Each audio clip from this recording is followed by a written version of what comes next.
ਸਰਦਾਰ ਨਰਿੰਦਰ ਸਿੰਘ ਕਪੂਰ ਦੀ ਪੁਸਤਕ ਅੰਤਰਝਾਤ ਦਾ ਲੇਖ ਹੈ ਧੰਨਵਾਦ ਦੇ ਹੁਲਾਰੇ ਵਿੱਚ।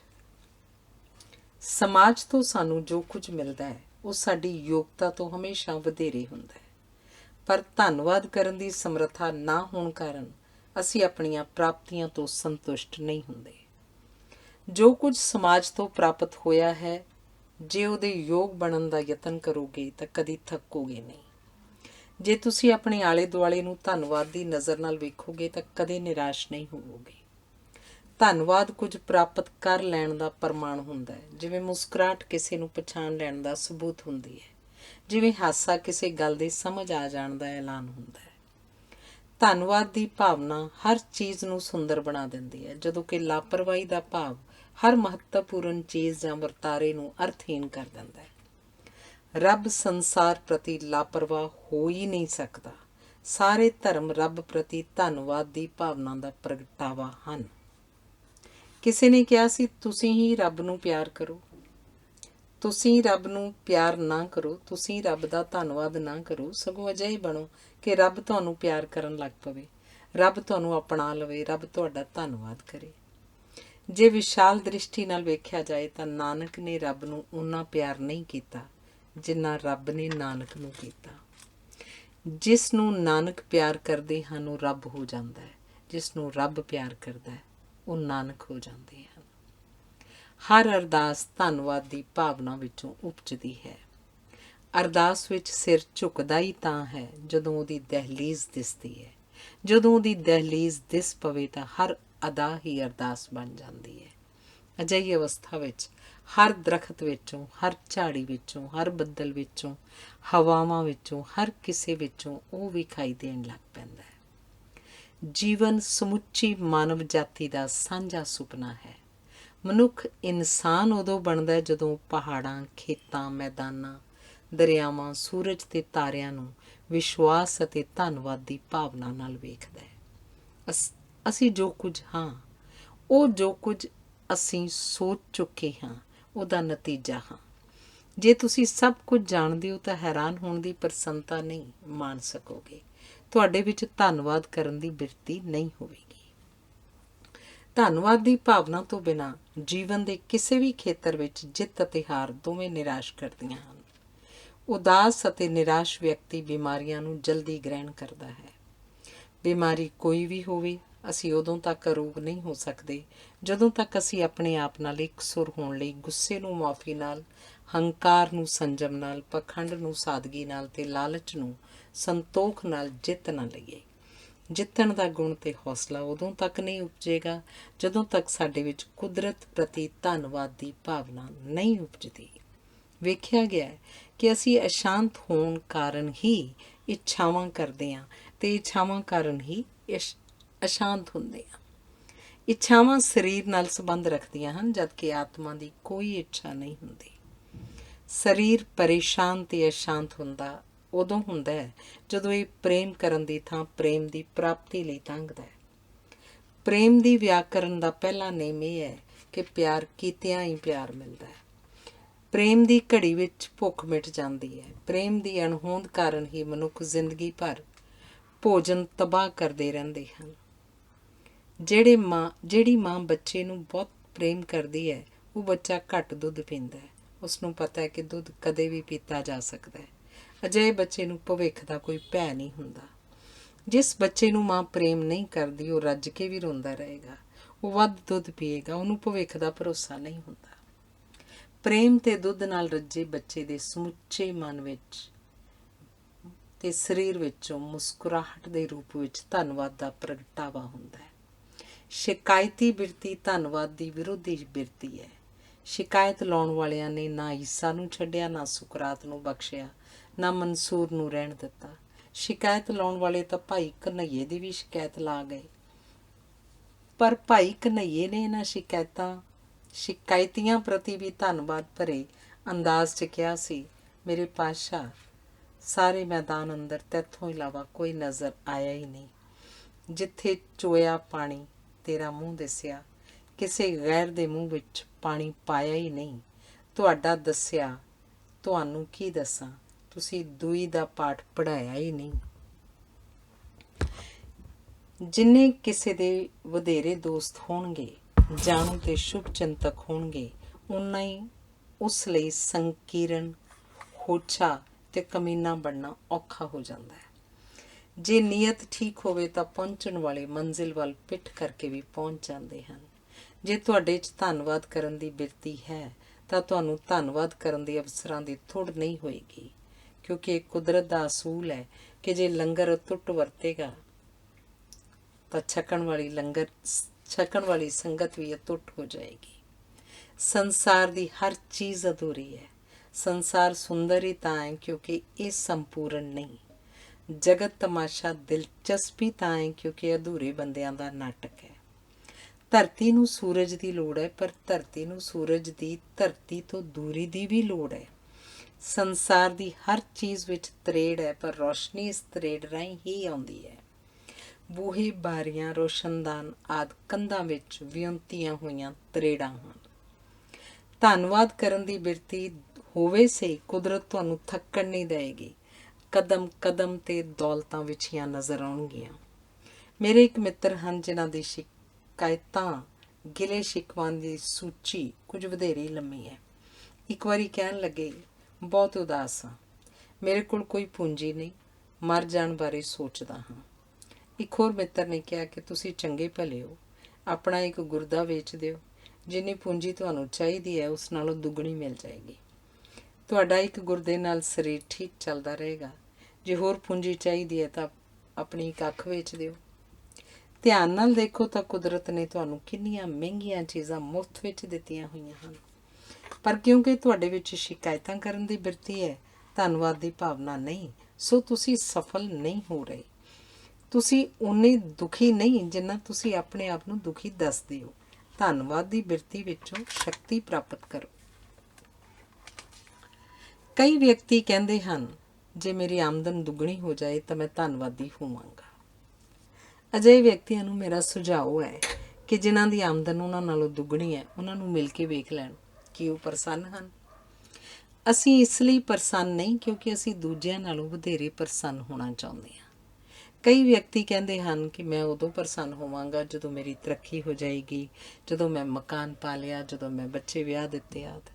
ਅਜਿਹੇ ਵਿਅਕਤੀ ਕਦੀ ਵੀ ਪ੍ਰਸੰਨ ਨਹੀਂ ਹੋਣਗੇ ਕਿਉਂਕਿ ਉਹਨਾਂ ਕੋਲ ਜੋ ਕੁਝ ਹੈ ਉਹ ਵੀ ਕਿਸੇ ਪੱਖੋਂ ਘੱਟ ਨਹੀਂ। ਜਦੋਂ ਧੰਨਵਾਦੀ ਹੋਣ ਦੀ ਭਾਵਨਾ ਨਾ ਹੋਵੇ ਤਾਂ ਕੋਈ ਵੀ ਪ੍ਰਾਪਤੀ ਸੰਤੁਸ਼ਟ ਨਹੀਂ ਕਰਦੀ। ਬਚਪਨ ਵਿੱਚ ਮੈਂ ਇੱਕ ਸੰਤ ਜੀ ਕੋਲ ਜਾਇਆ ਕਰਦਾ ਸਾਂ। ਬੜੇ ਅਰਸੇ ਪਿੱਛੋਂ ਉਹਨਾਂ ਨਾਲ ਪਿਛਲੇ ਮਹੀਨੇ ਫਿਰ ਮੇਲ ਹੋਇਆ, ਪਰ ਉਹ ਉਦਾਸ ਸਨ। ਮੈਂ ਉਹਨਾਂ ਨੂੰ ਪੁੱਛਿਆ, ਤੁਹਾਡੇ ਇੰਨੇ ਸ਼ਰਧਾਲੂ ਹਨ, ਫਿਰ ਵੀ ਤੁਸੀਂ ਉਦਾਸ ਕਿਉਂ? ਉਹਨਾਂ ਦਾ ਉੱਤਰ ਬੜਾ ਅਰਥਪੂਰਨ ਸੀ। ਉਹਨਾਂ ਕਿਹਾ, ਸ਼ਰਧਾਲੂ ਬੇਸ਼ੁਮਾਰ ਮਿਲੇ ਹਨ, ਜਗਿਆਸੂ ਕੋਈ ਨਹੀਂ ਮਿਲਿਆ। ਇਵੇਂ ਹੀ ਅਧਿਆਪਕ ਨਿਰਾਸ਼ ਹਨ। ਉਹ ਕਹਿੰਦੇ ਹਨ, ਇਮਤਿਹਾਨ ਪਾਸ ਕਰਨ ਵਾਲੇ ਕਈ ਆਏ ਹਨ, ਪਰ ਵਿਦਿਆਰਥੀ ਕੋਈ ਨਹੀਂ ਆਇਆ। ਦੁਕਾਨਦਾਰ ਵੀ ਮਾਯੂਸ ਹੋ ਕੇ ਕਹਿੰਦੇ ਹਨ, ਚੀਜ਼ਾਂ ਵੇਚਣ ਖਰੀਦਣ ਵਾਲੇ ਬੜੇ ਆਏ, ਪਰ ਕੋਈ ਅਜਿਹਾ ਗਾਹਕ ਨਹੀਂ ਆਇਆ ਜਿਸ ਨਾਲ ਬਿਨਾਂ ਸੌਦਾ ਕੀਤੇ, ਬਿਨਾਂ ਤੋਲੇ ਲੈਣ ਦੇਣ ਕੀਤਾ ਹੋਵੇ। ਇਸਤਰੀ ਦੀ ਪਰੇਸ਼ਾਨ ਹੋ ਕੇ ਕਹਿੰਦੀ ਹੈ, ਸਰੀਰ ਨੂੰ ਭੋਗਣ ਵਾਲੇ ਕਈ ਮਿਲੇ, ਪਰ ਪਿਆਰ ਕਰਨ ਵਾਲਾ ਕੋਈ ਨਹੀਂ ਬੋੜਿਆ। ਉਦਾਸੀ, ਨਿਰਾਸ਼ਤਾ, ਮਾਯੂਸੀ ਤੇ ਉਪਰਾਮਤਾ ਮਨ ਦੀਆਂ ਸਥਿਤੀਆਂ ਧੰਨਵਾਦ ਦੀ ਭਾਵਨਾ ਦੀ ਅਣਹੋਂਦ ਕਾਰਨ ਜੰਮਦੀਆਂ ਹਨ। ਮੈਂ ਇੱਕ ਇਸਤਰੀ ਨੂੰ ਜਾਣਦਾ ਜਿਹਦੇ 4 ਪੁੱਤਰ ਹਨ, ਪਰ ਕੋਈ ਵੀ ਉਹਨੂੰ ਆਪਣੇ ਕੋਲ ਰੱਖਣ ਲਈ ਤਿਆਰ ਨਹੀਂ। ਉਹ ਆਪਣੇ ਬੱਚਿਆਂ ਨੂੰ ਉਹਨਾਂ ਦੇ ਬਚਪਨ ਵਿੱਚ ਕਿਹਾ ਕਰਦੀ ਸੀ, ਤੁਹਾਡਾ ਪਿਓ ਲਿਆਉਂਦਾ ਹੀ ਕੀ ਹੈ, ਉਹਨੇ ਤਾਂ ਤੁਹਾਨੂੰ ਤੇ ਮੈਨੂੰ ਮੰਗਤੇ ਬਣਾ ਦਿੱਤਾ ਹੈ। ਇਵੇਂ ਉਹਨੇ ਆਪਣੇ ਬੱਚਿਆਂ ਵਿੱਚ ਧੰਨਵਾਦ ਦੀ ਭਾਵਨਾ ਉਪਜਣ ਹੀ ਨਾ ਦਿੱਤੀ। ਇਵੇਂ ਇੱਕ ਹੋਰ ਦ੍ਰਿਸ਼ ਹੈ ਜਿੱਥੇ ਮਾਂ ਆਪਣੇ ਬੱਚਿਆਂ ਨੂੰ ਖਾਣਾ ਖਵਾਉਣ ਸਮੇਂ ਕਹਿੰਦੀ ਹੈ, ਆਪਣੇ ਰਾਜੇ ਪਿਤਾ ਦਾ ਧੰਨਵਾਦ ਕਰੋ ਜਿਹਦੀ ਮਿਹਨਤ ਸਦਕਾ ਤੁਸੀਂ ਸੁੱਖ, ਆਰਾਮ ਤੇ ਖੁਸ਼ਹਾਲੀ ਦਾ ਜੀਵਨ ਜੀ ਰਹੇ ਹੋ। ਪਰਮਾਤਮਾ ਦਾ ਧੰਨਵਾਦ ਕਰੋ ਜਿਹਨੇ ਤੁਹਾਨੂੰ ਅਜਿਹਾ ਪਿਤਾ ਦਿੱਤਾ ਹੈ। ਨਿਰਸੰਦੇਹ ਧੰਨਵਾਦ ਦੀ ਭਾਵਨਾ ਤੋਂ ਬਿਨਾਂ ਪਤੀ ਪਤਨੀ ਦੇ ਰਿਸ਼ਤੇ ਵਿੱਚ ਟਿਕਾਊ ਤੇ ਭਰੋਸਾ ਉਪਜ ਹੀ ਨਹੀਂ ਸਕਦਾ। ਜੇ ਤੁਸੀਂ ਕਿਸੇ ਨੂੰ ਕਹੋ ਕਿ ਤੂੰ ਜੋ ਆਖੇਂਗਾ ਮੈਂ ਉਵੇਂ ਕਰਾਂਗਾ, ਉਹਦੇ ਆਖਣ ਦਾ ਅੰਦਾਜ਼ ਹੀ ਬਦਲ ਜਾਏਗਾ। ਉਹ ਇਸ ਭਰੋਸੇ ਕਾਰਨ ਇੱਕ ਜ਼ਿੰਮੇਵਾਰ ਵਿਅਕਤੀ ਹੋ ਨਿਬੜੇਗਾ। ਵਿਆਹ ਵਿੱਚ ਵੀ ਇਵੇਂ ਹੀ ਹੁੰਦਾ ਹੈ। ਵਿਆਹ ਨਾਲ ਸਾਨੂੰ ਜੀਵਨ ਭਰ ਗੱਲਾਂ ਕਰਨ ਲਈ ਇੱਕ ਵਿਸ਼ਵਾਸਯੋਗ ਸਾਥੀ ਮਿਲ ਜਾਂਦਾ ਹੈ। ਜੇ ਪਤਨੀ ਦਾ ਭਰੋਸਾ ਬਣਿਆ ਰਹੇ ਤਾਂ ਪਤੀ ਸਾਰੇ ਸੰਸਾਰ ਦੀ ਵਿਰੋਧਤਾ ਖਿੜੇ ਮੱਥੇ ਸਹਾਰ ਲੈਂਦਾ ਹੈ। ਕੁਝ ਪ੍ਰਾਪਤ ਕਰ ਲੈਣਾ, ਭਾਵੇਂ ਪਤਨੀ ਦਾ ਭਰੋਸਾ ਹੀ ਕਿਉਂ ਨਾ ਪ੍ਰਾਪਤ ਕਰਨਾ ਹੋਵੇ, ਓਨਾ ਮਹੱਤਵਪੂਰਨ ਨਹੀਂ ਜਿੰਨਾ ਮਹੱਤਵਪੂਰਨ ਉਹਨੂੰ ਪ੍ਰਾਪਤ ਕਰਨ ਦੀ ਕਿਰਿਆ ਵਿੱਚੋਂ ਲੰਘਣਾ ਹੁੰਦਾ ਹੈ। ਇਹ ਯਾਦ ਰੱਖਣਾ ਵੀ ਬੜਾ ਜ਼ਰੂਰੀ ਹੈ ਕਿ ਅਸੀਂ ਜੋ ਕੁਝ ਵੀ ਪ੍ਰਾਪਤ ਕਰਦੇ ਹਾਂ ਉਸ ਵਿੱਚ ਸਾਡੇ ਨਾਲ ਜੁੜੇ ਅਨੇਕਾਂ ਵਿਅਕਤੀਆਂ ਦਾ ਉਲੇਖਯੋਗ ਯੋਗਦਾਨ ਹੁੰਦਾ ਹੈ। ਸੋ ਉਹਨਾਂ ਦਾ ਧੰਨਵਾਦ ਕਰਨਾ ਕਦੇ ਵੀ ਨਹੀਂ ਭੁੱਲਣਾ ਚਾਹੀਦਾ। ਧੰਨਵਾਦ ਤਾਂ ਆਪਣੇ ਵਿਰੋਧੀਆਂ ਦਾ ਵੀ ਕਰਨਾ ਚਾਹੀਦਾ, ਕਿਉਂਕਿ ਸਾਡੇ ਵਿੱਚ ਮਹੱਤਵਪੂਰਨ ਵਿਕਾਸ ਉਹਨਾਂ ਦੇ ਵਿਰੋਧ ਕਾਰਨ ਹੀ ਆਉਂਦਾ ਹੈ। ਜੇ ਸੰਸਾਰ ਵਿੱਚ ਦੁਸ਼ਮਣ ਨਾ ਹੁੰਦੇ ਤਾਂ ਦੋਸਤਾਂ ਦੀ ਲੋੜ ਨਾ ਪੈਂਦੀ। ਜੇ ਨਿਰਪੱਖ ਹੋ ਕੇ ਸੋਚਿਆ ਜਾਵੇ ਤਾਂ ਸਾਡੇ ਦੁਸ਼ਮਣ ਸਾਡੇ ਨਾਲ ਸੰਬੰਧ ਬਣਾਈ ਰੱਖਣ ਵਾਸਤੇ ਸਾਡੇ ਦੋਸਤਾਂ ਨਾਲ ਵੀ ਸਾਡੇ ਬਾਰੇ ਵਧੇਰੇ ਸੋਚਦੇ ਹਨ। ਦੁਸ਼ਮਣੀ ਵੀ ਇੱਕ ਰਿਸ਼ਤਾ ਹੈ। ਰਿਸ਼ਤਾ ਕੋਈ ਵੀ ਹੋਵੇ, ਉਸ ਪ੍ਰਤੀ ਧੰਨਵਾਦੀ ਹੋ ਕੇ ਅਸੀਂ ਉਸ ਨੂੰ ਆਪਣੇ ਪੱਖ ਵਿੱਚ ਵਰਤ ਸਕਦੇ ਹਾਂ। ਇੱਕ ਵਾਰੀ ਸਾਡੇ ਭੂਗੋਲ ਦੇ ਪ੍ਰੋਫੈਸਰ ਸਾਹਿਬ ਨੂੰ ਇੱਕ ਵਿਦਿਆਰਥੀ ਨੇ ਪੁੱਛਿਆ ਕਿ ਤੁਸੀਂ ਕਹਿੰਦੇ ਹੋ ਕਿ ਸੰਸਾਰ ਦੀ ਸਾਰੀ ਆਬਾਦੀ ਪੰਜਾਬ 'ਚ ਸਮਾ ਸਕਦੀ ਹੈ, ਇਹ ਕਿਵੇਂ ਸੰਭਵ ਹੋ ਸਕਦਾ? ਉੱਤਰ ਮਿਲਿਆ ਕਿ ਇਹ ਤਾਂ ਹੀ ਸੰਭਵ ਹੋ ਸਕਦਾ ਹੈ ਤੇ ਸਹਿਜੇ ਹੀ ਸੰਭਵ ਹੋ ਸਕਦਾ ਹੈ ਜੇ ਸੰਸਾਰ ਦੀ ਕੁੱਲ ਆਬਾਦੀ ਵਿੱਚ ਦੋਸਤੀ ਤੇ ਧੰਨਵਾਦ ਦੀ ਭਾਵਨਾ ਹੋਵੇ। ਧੰਨਵਾਦ ਦੀ ਭਾਵਨਾ ਦੀ ਘਾਟ ਕਾਰਨ ਹੀ ਅਸੀਂ ਜਲਦੀ ਥੱਕਦੇ ਹਾਂ, ਵਧੇਰੇ ਚੀਜ਼ਾਂ ਖਰੀਦਦੇ ਹਾਂ ਤੇ ਵਧੇਰੇ ਖਰਚ ਕਰਦੇ ਹਾਂ। ਮੇਰੇ ਇੱਕ ਡਾਕਟਰ ਮਿੱਤਰ ਹਨ, ਉਹ ਇੱਕ ਹੱਥ ਨਾਲ 20 ਤਾੜੀ ਮਾਰ ਸਕਦੇ ਹਨ। ਉਹਨਾਂ ਨੂੰ ਤਾੜੀ ਮਾਰਨ ਲਈ ਕਦੀ ਵੀ ਆਪਣਾ ਦੂਜਾ ਹੱਥ ਵਰਤਣ ਦੀ ਲੋੜ ਨਹੀਂ ਪਈ। ਉਹ ਅਜਿਹੇ ਡਾਕਟਰ ਹਨ ਜਿਨ੍ਹਾਂ ਦਾ ਹਰ ਮਰੀਜ਼ ਉਹਨਾਂ ਦਾ ਦੋਸਤ ਬਣ ਜਾਂਦਾ ਹੈ। ਉਹ ਖਾਲੀ ਹੱਥਾਂ ਨਾਲ ਹੀ ਦੂਜਿਆਂ ਦੀ ਝੋਲੀ ਭਰ ਦਿੰਦੇ ਹਨ। ਉਹ ਹਰ ਮਰੀਜ਼ ਨੂੰ ਨਵਾਂ ਰਿਸ਼ਤਾ ਉਸਾਰਨ ਦੀ ਦ੍ਰਿਸ਼ਟੀ ਨਾਲ ਵੇਖਦੇ ਹਨ। ਉਹ ਦਵਾਈ ਨਾਲੋਂ ਵਧੇਰੇ ਹਿੰਮਤ ਦਿੰਦੇ ਹਨ। ਕਈ ਵਿਅਕਤੀ ਉਹਨਾਂ ਪ੍ਰਤੀ ਧੰਨਵਾਦ ਦਾ ਪ੍ਰਗਟਾਵਾ ਕਰਨ ਲਈ ਹੀ ਜੀ ਰਹੇ ਹਨ। ਜਾਪਾਨ ਵਿੱਚ ਹਰ ਵਪਾਰ ਦਾ ਉਦੇਸ਼ ਗਾਹਕ ਨੂੰ ਪ੍ਰਸੰਨ ਕਰਨਾ ਤੇ ਉਹਦੇ ਧੰਨਵਾਦ ਦੇ ਯੋਗ ਹੋਣਾ ਹੈ। ਜਾਪਾਨੀ ਕੰਪਨੀਆਂ ਨੂੰ ਆਪਣੇ ਮਾਲ ਦੀ ਪੱਧਰ ਉੱਤੇ ਇੰਨਾ ਵਧੇਰੇ ਭਰੋਸਾ ਹੈ ਕਿ ਕੋਈ ਗਾਹਕ ਕਿਸੇ ਖਰੀਦੀ ਚੀਜ਼ ਦਾ ਕੋਈ ਦੋਸ਼ ਦੱਸੇ ਤਾਂ ਉਹ ਚੀਜ਼ ਵਾਪਸ ਮੰਗੇ ਬਿਨਾਂ ਹੀ ਨਵੀਂ ਚੀਜ਼ ਮੁਫਤ ਦੇ ਦਿੱਤੀ ਜਾਂਦੀ ਹੈ। ਇੱਕ ਜਾਪਾਨੀ ਵਪਾਰੀ ਨੇ ਦੱਸਿਆ ਕਿ ਮਹੀਨੇ ਬੀਤ ਜਾਂਦੇ ਹਨ, ਕੋਈ ਸ਼ਿਕਾਇਤ ਕਰਨ ਵਾਲਾ ਗਾਹਕ ਆਉਂਦਿਆਂ ਜਾਪਾਨੀ ਵਪਾਰੀ ਕਹਿੰਦੇ ਹਨ, ਗਾਹਕ ਆਉਣਾ ਚਾਹੀਦਾ ਹੈ, ਮੁਨਾਫਾ ਉਹਦੇ ਪਿੱਛੇ ਪਿੱਛੇ ਆ ਰਿਹਾ ਹੁੰਦਾ ਹੈ। ਇਵੇਂ ਹੀ ਉਹਨਾਂ ਦਾ ਅਸੂਲ ਹੈ ਕਿ ਗਾਹਕ ਨੂੰ ਪ੍ਰਸੰਨ ਕੀਤੇ ਬਿਨਾਂ, ਉਹਦੇ ਧੰਨਵਾਦ ਦੇ ਯੋਗ ਹੋਏ ਬਿਨਾਂ ਵਪਾਰ ਵਿੱਚ ਵਿਕਾਸ ਨਹੀਂ ਕੀਤਾ ਜਾ ਸਕਦਾ। ਇਹ ਅਸੂਲ ਜੀਵਨ ਦੇ ਹਰ ਵਟਾਂਦਰੇ 'ਤੇ ਲਾਗੂ ਕੀਤਾ ਜਾ ਸਕਦਾ ਹੈ। ਧੰਨਵਾਦ ਦੀ ਮੁੱਢਲੀ ਬਿਰਤੀ ਤੇ ਭਾਵਨਾ ਕੁਦਰਤ ਪ੍ਰਤੀ ਧੰਨਵਾਦ ਦੇ ਹੁਲਾਰੇ ਵਿੱਚੋਂ ਉਪਜਦੀ ਹੈ। ਕੁਦਰਤ ਸਿਆਣਪਾਂ ਤੋਂ ਮੁਕਤ ਭੋਲੇਪਨ ਦਾ ਕ੍ਰਿਸ਼ਮਾ ਹੈ। ਇਹੀ ਭਾਵਨਾ ਮਾਪਿਆਂ ਪ੍ਰਤੀ ਧੰਨਵਾਦ ਵਿੱਚ ਪ੍ਰਗਟ ਹੁੰਦੀ ਹੈ, ਜਿਹੜੀ ਵਿਕਾਸ ਕਰਦੀ ਹੋਈ ਗੁਰੂ ਤੇ ਅਧਿਆਪਕ ਪ੍ਰਤੀ ਧੰਨਵਾਦ ਦਾ ਰੂਪ ਧਾਰਨ ਕਰ ਲੈਂਦੀ ਹੈ। ਗੁਰੂ ਸਾਨੂੰ ਰੱਬ ਦਾ ਦੀਦਾਰ ਨਹੀਂ ਕਰਵਾਉਂਦੇ, ਉਹ ਤਾਂ ਸਾਡੇ ਰਸਤੇ ਦੀਆਂ ਰੁਕਾਵਟਾਂ ਦੂਰ ਕਰ ਦਿੰਦੇ ਹਨ। ਅਧਿਆਪਕ ਸਾਨੂੰ ਗਿਆਨ ਨਹੀਂ ਦਿੰਦਾ, ਉਹ ਸਾਨੂੰ ਆਪਣੀ ਅਗਿਆਨਤਾ ਤੋਂ ਜਾਣੂ ਕਰਵਾ ਦਿੰਦਾ ਹੈ। ਗੁਰੂ ਸਾਨੂੰ ਆਪਣੇ ਅੰਦਰਲੇ ਨੂਰ ਨਾਲ ਪ੍ਰਭਾਵਿਤ ਕਰਦਾ ਹੈ, ਜਦੋਂ ਕਿ ਅਧਿਆਪਕ ਸਾਨੂੰ ਬਾਹਰਲੇ ਸੰਸਾਰ ਬਾਰੇ ਗਿਆਨ ਦੇ ਪ੍ਰਕਾਸ਼ ਨਾਲ ਮਾਲੋ ਮਾਲ ਕਰਦਾ ਹੈ। ਗੁਰੂ ਤੇ ਅਧਿਆਪਕ ਵਿਚਕਾਰ ਅੰਤਰ ਨੂਰ ਤੇ ਪ੍ਰਕਾਸ਼ ਦਾ ਅੰਤਰ ਹੈ। ਗੁਰੂ ਸਾਨੂੰ ਸਾਰੇ ਅਨੁਸ਼ਾਸਨਾਂ ਤੋਂ ਪਾਰ ਲੈ ਜਾਂਦਾ ਹੈ, ਜਦੋਂ ਕਿ ਅਧਿਆਪਕ ਸਾਨੂੰ ਸਵੈ ਕਾਬੂ ਦੇ ਮੰਡਲ ਵਿੱਚ ਪ੍ਰਵੇਸ਼ ਕਰਵਾਉਂਦਾ ਹੈ। ਗੁਰੂ ਸਾਨੂੰ ਆਪਣੇ ਗਿਆਨ ਨਾਲ ਨਿਵਾਜਦਾ ਹੈ। ਜੇ ਅਧਿਆਪਕ ਆਪਣੇ ਗਿਆਨ ਦੀ ਹਉਮੈ ਤੋਂ ਮੁਕਤ ਹੋ ਜਾਏ ਤਾਂ ਗੁਰੂ ਹੋ ਨਿਬੜਦਾ ਹੈ। ਅਧਿਆਪਕ ਦੀ ਉੱਚਤਮ ਅਵਸਥਾ ਗੁਰੂ ਹੋਣ ਦੀ ਪਹਿਲੀ ਅਵਸਥਾ ਹੈ। ਵਿਦਿਆਰਥੀ ਕਈ ਢੰਗਾਂ ਨਾਲ ਆਪਣੇ ਅਧਿਆਪਕਾਂ ਤੋਂ ਲਾਭ ਉਠਾ ਸਕਦੇ ਹਨ, ਪਰ ਇਸ ਲਈ ਇਹ ਜ਼ਰੂਰੀ ਹੈ ਕਿ ਵਿਦਿਆਰਥੀ ਹੋਵੇ ਤੇ ਅਧਿਆਪਕ ਹੋਵੇ। ਵਿਦਿਆਰਥੀ ਵੱਲੋਂ ਲਾਭ ਉਠਾਉਣ ਦੇ ਕਈ ਢੰਗ ਹਨ, ਜਿਵੇਂ ਨਮਸਕਾਰ ਕਰਕੇ, ਆਦੇਸ਼ ਦੀ ਉਡੀਕ ਕਰਕੇ, ਜਗਿਆਸਾ ਪ੍ਰਗਟਾ ਕੇ, ਸੇਵਾ ਕਰਕੇ, ਧਿਆਨ ਨਾਲ ਸੁਣ ਕੇ ਤੇ ਧੰਨਵਾਦੀ ਹੋ ਕੇ। ਅਧਿਆਪਕ ਪਾਰਸ ਹੈ, ਚੁੰਬਕ ਹੈ, ਜਦੋਂ ਕਿ ਵਿਦਿਆਰਥੀ ਦੀ ਸਥਿਤੀ ਲੋਹੇ ਵਾਲੀ ਹੈ। ਧੰਨਵਾਦ ਦਾ ਜਜ਼ਬਾ ਇੰਨਾ ਤੀਬਰ ਹੋਣਾ ਚਾਹੀਦਾ ਹੈ ਕਿ ਲੋਹਾ ਪੁਕਾਰ ਉੱਠੇ ਕਿ ਹੁਣ ਮੈਂ ਪਾਰਸ ਬਿਨਾਂ ਰਹਿ ਨਹੀਂ ਸਕਦਾ, ਹੁਣ ਮੈਂ ਚੁੰਬਕ ਬਿਨਾਂ ਜੀ ਨਹੀਂ ਸਕਦਾ।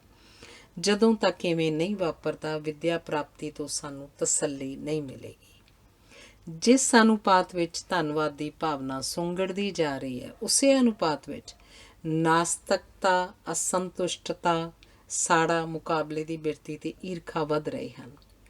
ਪ੍ਰਾਪਤੀ ਦੀ ਨਿਰੰਤਰ ਦੌੜ ਸਾਨੂੰ ਧੰਨਵਾਦ ਕਰਨ ਦੀ ਵੇਲ ਨਹੀਂ ਦੇ ਰਹੀ। ਧੰਨਵਾਦ ਦੀ ਭਾਵਨਾ ਇਸ ਕਰਕੇ ਵੀ ਘਟ ਰਹੀ ਹੈ ਕਿਉਂਕਿ ਇਹ ਭਾਵਨਾ ਸੱਚੀ ਲਗਨ ਤੇ ਸੱਚੀ ਮਿਹਨਤ ਵਿੱਚੋਂ ਉਪਜਦੀ ਹੈ। ਧੰਨਵਾਦ ਉਦੋਂ ਹੀ ਸੰਭਵ ਹੁੰਦਾ ਹੈ ਜਦੋਂ ਮਨੁੱਖ ਪ੍ਰਸੰਨ ਚਿੱਤ ਹੋਵੇ। ਚਿੰਤਾ ਵਿੱਚ ਘਿਰਿਆ ਹੋਇਆ ਵਿਅਕਤੀ ਧੰਨਵਾਦ ਨਹੀਂ ਕਰ ਸਕਦਾ। ਵੇਖਿਆ ਗਿਆ ਹੈ ਕਿ ਜਦੋਂ ਅਸੀਂ ਚਿੰਤਿਤ ਹੁੰਦੇ ਹਾਂ ਤਾਂ ਅਸੀਂ ਆਪਣੀ ਸਧਾਰਨ ਮਿਹਨਤ ਦਾ ਵੀ ਤਿਆਗ ਕਰ ਦਿੰਦੇ ਹਾਂ ਤੇ ਇਵੇਂ ਚਿੰਤਾ ਕਰਨ ਲਈ ਸਮਾਂ ਵਧਾ ਲੈਂਦੇ ਹਾਂ।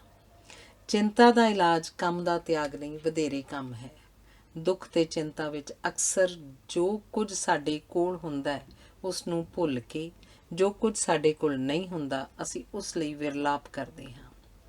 ਅਜੋਕੇ ਮਨੁੱਖ ਕੋਲ ਆਪਣੇ ਲਈ ਚਿੰਤਾ, ਮੁਸੀਬਤਾਂ ਤੇ ਮੁਸ਼ਕਿਲਾਂ ਉਪਜਾਉਣ ਲਈ ਵਧੇਰੇ ਸਮਾਂ ਹੈ। ਹਰ ਮਨੁੱਖ ਜਿੱਥੇ ਉਹ ਹੈ ਉੱਥੋਂ ਨੱਸਣ ਦਾ ਯਤਨ ਕਰ ਰਿਹਾ ਹੈ। ਮਨੁੱਖ ਵਾਂਗ ਵਿਹਾਰ ਨਾ ਕਰਨ ਕਰਕੇ ਬੇਚੈਨ ਹੋਇਆ। ਮੈਨੂੰ ਹੈਰਾਨੀ ਹੁੰਦੀ ਹੈ ਕਿ ਜਦੋਂ ਮਨੁੱਖ ਜਾਨਵਰਾਂ ਨਾਲ ਆਪਣਾ ਮੁਕਾਬਲਾ ਕਰਦੇ ਹਨ ਤਾਂ ਉਹਨਾਂ ਮਨੁੱਖਾਂ ਨੂੰ ਸ਼ਰਮ ਕਿਉਂ ਨਹੀਂ ਆਉਂਦੀ। ਸਾਰੇ ਜੀਵ ਜੰਤੂ ਸਿਵਾਏ ਮਨੁੱਖ ਦੇ ਆਪਣੀ ਸਥਿਤੀ ਨਾਲ ਸੰਤੁਸ਼ਟ ਹਨ। ਧੰਨਵਾਦ ਦੀ ਭਾਵਨਾ ਤੇ ਜੀਵਨ ਦੇ ਅਰਥ ਇਸਤਰੀ ਤੇ ਪੁਰਸ਼ ਦੋਵਾਂ ਦੇ ਸੰਜੋਗ ਨਾਲ ਉਪਜਦੇ ਹਨ, ਪਰ ਪੁਰਸ਼ ਇਕੱਲਾ ਹੀ ਇਹਨਾਂ ਅਰਥਾਂ ਨੂੰ ਸਿਰਜਣ ਦੀ ਜ਼ਿੱਦ ਕਰ ਰਿਹਾ। ਜ਼ਿੱਦ ਕੋਈ ਵੀ ਹੋਵੇ ਹਾਨੀਕਾਰਕ ਹੁੰਦੀ ਹੈ। ਜ਼ਿੱਦੀ ਵਿਅਕਤੀ ਹਿੰਸਕ ਹੁੰਦਾ ਹੈ। ਫੌਜੀਆਂ ਨੂੰ ਪੱਖਪਾਤੀ ਸੋਚ ਨਾਲ ਜ਼ਿੱਦੀ ਬਣਾਇਆ ਜਾਂਦਾ ਹੈ। ਜੇ ਫੌਜੀਆਂ ਨੂੰ ਆਪਣੇ ਪਰਿਵਾਰਾਂ ਨਾਲੋਂ ਵਿਛੋੜਿਆ ਨਾ ਜਾਏ ਤਾਂ ਉਹ ਲੜਨਗੇ ਨਹੀਂ। ਉਹਨਾਂ ਨੂੰ ਜੀਵਨ ਦੀਆਂ ਸਧਾਰਨ ਖੁਸ਼ੀਆਂ ਤੋਂ ਵਿਰਵਾ ਕਰਕੇ ਹੀ ਲੜਾਇਆ ਜਾ ਸਕਦਾ ਹੈ।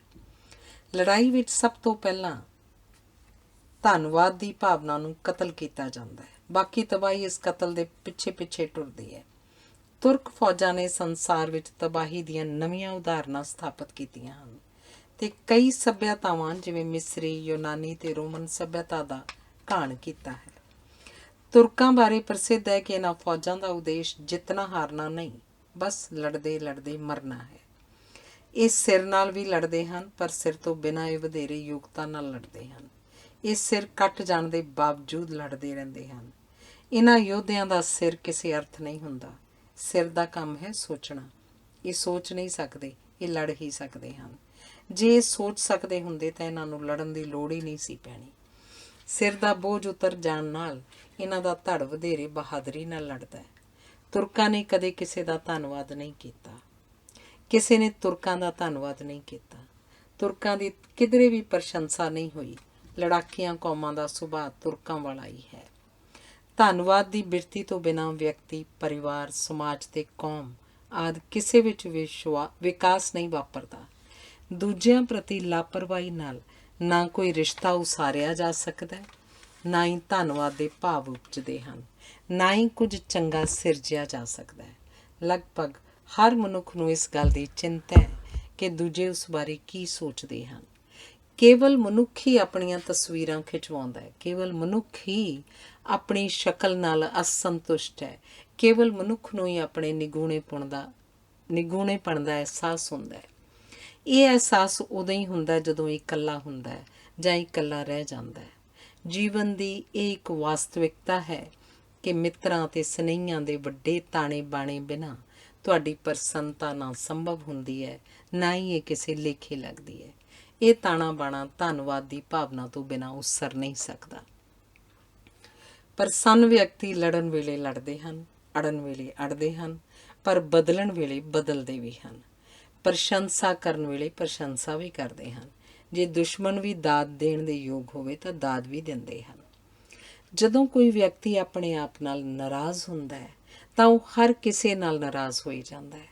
ਵੱਡੇ ਸ਼ਹਿਰਾਂ ਦੇ ਲੋਕਾਂ ਦੇ ਮੁਕਾਬਲੇ ਛੋਟੇ ਸ਼ਹਿਰਾਂ ਦੇ ਲੋਕ ਘੱਟ ਨਾਰਾਜ਼ ਹੁੰਦੇ ਹਨ ਤੇ ਘੱਟ ਬਹਿਸ ਕਰਦੇ ਹਨ, ਕਿਉਂਕਿ ਉਹਨਾਂ ਨੇ ਕੰਮ ਵੀ ਕਰਨਾ ਹੁੰਦਾ ਤੇ ਕੰਮ ਵਿੱਚ ਸਹਿਯੋਗ ਦੇਣ ਵਾਲਿਆਂ ਦਾ ਧੰਨਵਾਦ ਵੀ ਕਰਨਾ ਹੁੰਦਾ ਹੈ। ਕਹਿੰਦੇ ਹਨ ਜੋ ਦੇ ਰਿਹਾ ਹੈ ਉਹਦਾ ਦੇਣਾ ਹੀ ਉਸ ਚੀਜ਼ ਨੂੰ ਮੁੱਲਵਾਨ ਬਣਾ ਰਿਹਾ ਹੈ, ਇਸ ਲਈ ਉਹਦਾ ਧੰਨਵਾਦ ਕਰੋ। ਹਨੇਰੀ ਵਿੱਚ ਜਾਂ ਹੜ੍ਹ ਵਿੱਚ ਕੁਝ ਵੀ ਦੇਣ ਦੀ ਸਮਰੱਥਾ ਨਹੀਂ ਹੁੰਦੀ, ਸੋ ਕੋਈ ਵੀ ਨਾ ਇਹਨਾਂ ਦੀ ਉਡੀਕ ਕਰਦਾ ਨਾ ਧੰਨਵਾਦ ਕਰਦਾ ਹੈ। ਰੱਬ ਨੇ ਜਿਹਨੂੰ ਤਬਾਹ ਕਰਨਾ ਹੁੰਦਾ ਹੈ, ਉਹਦਾ ਆਪਣੇ ਆਪ ਵਿੱਚੋਂ ਭਰੋਸਾ ਖੋਹ ਲੈਂਦਾ ਹੈ, ਅਤੇ ਰੱਬ ਨੇ ਜਿਹਨੂੰ ਬਣਾਉਣਾ ਹੁੰਦਾ ਹੈ, ਉਸ ਵਿੱਚ ਧੰਨਵਾਦ ਕਰਨ 'ਤੇ ਧੰਨਵਾਦੀ ਹੋਣ ਦਾ ਗੁਣ ਪੁਚਾ ਦਿੰਦਾ ਹੈ। ਨਿੰਦਾ ਦੀ ਹੱਦ ਹੁੰਦੀ ਹੈ, ਧੰਨਵਾਦ ਦੀ ਕੋਈ ਹੱਦ ਨਹੀਂ ਹੁੰਦੀ। ਧੰਨਵਾਦ ਸਾਰੀਆਂ ਹੱਦਾਂ ਸਰਹੱਦਾਂ ਤੋਂ ਪਾਰ ਜਾਣ ਦਾ ਹੀਲਾ ਵਸੀਲਾ ਹੈ। ਇਹ ਸਾਰੇ ਜਿੰਦਿਆਂ ਦੀ ਸਾਂਝੀ ਕੁੰਜੀ ਹੈ। ਅਸੀਂ ਧੰਨਵਾਦ ਕਰਕੇ ਪ੍ਰਸੰਨ ਨਹੀਂ ਹੁੰਦੇ, ਪ੍ਰਸੰਨ ਹੋਣ ਕਰਕੇ ਹੀ ਅਸੀਂ ਧੰਨਵਾਦ ਕਰਦੇ ਹਾਂ। ਧੰਨਵਾਦ।